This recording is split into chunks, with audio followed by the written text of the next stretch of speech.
ವಿದ್ಯಾರ್ಥಿ ದೆಸೆಯಿಂದಲೇ ಮಾದಕ ವಸ್ತುಗಳನ್ನು ಬಳಕೆ ಮಾಡದೆ ಇತರರಲ್ಲೂ ಅದರ ದುಷ್ಪರಿಣಾಮ ಬಗ್ಗೆ ಜಾಗೃತಿ ಮೂಡಿಸುವ ಮೂಲಕ ಸುಸ್ಥಿರ ದೇಶ ಕಟ್ಟಲು ಬದ್ಧರಾಗಿರುವಂತೆ ಶಿರಾ ಉಪವಿಭಾಗದ ಡಿವೈಎಸ್ಪಿ ಶೇಖರ್ ತಿಳಿಸಿದರು. ಶಿರಾ ನಗರದ ಖಾಸಗಿ ಶಾಲೆಯಲ್ಲಿ ಮಾದಕ ವಸ್ತುಗಳನ್ನು ಬಳಕೆ ಮತ್ತು ದುಷ್ಪರಿಣಾಮಗಳ ಬಗ್ಗೆ ವಿದ್ಯಾರ್ಥಿಗಳಿಗೆ ಜಾಗೃತಿ ಮೂಡಿಸುವ ಕಾರ್ಯಕ್ರಮದಲ್ಲಿ ಮಾತನಾಡಿದ ಅವರು, ವಿದ್ಯಾರ್ಥಿ ದೆಸೆಯಿಂದಲೇ ಮಾದಕ ವಸ್ತುಗಳನ್ನು ಬಳಕೆ ಮಾಡದೆ ಅದರ ದುಷ್ಪರಿಣಾಮ ಬಗ್ಗೆ ಜಾಗೃತಿ ಮೂಡಿಸಬೇಕು. ಆ ಮೂಲಕ ಸುಸ್ಥಿರ ದೇಶ ಕಟ್ಟಲು ಬದ್ಧರಾಗಿರುವಂತೆ ಭವಿಷ್ಯದಲ್ಲಿ ಉತ್ತಮ ಜೀವನ ರೂಪಿಸಿಕೊಳ್ಳಬೇಕು.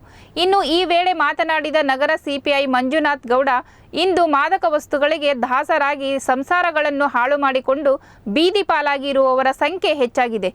ಆದ್ದರಿಂದ ಪ್ರತಿಯೊಬ್ಬರೂ ಈಗಿನಿಂದಲೇ ಎಚ್ಚೆತ್ತು ಇಂತಹ ಪಿಡುಗುಗಳ ವಿರುದ್ಧ ಹೋರಾಟ ಮಾಡುವ ಮನೋಭಾವ ಬಳಸಿಕೊಳ್ಳಬೇಕು ಎಂದರು.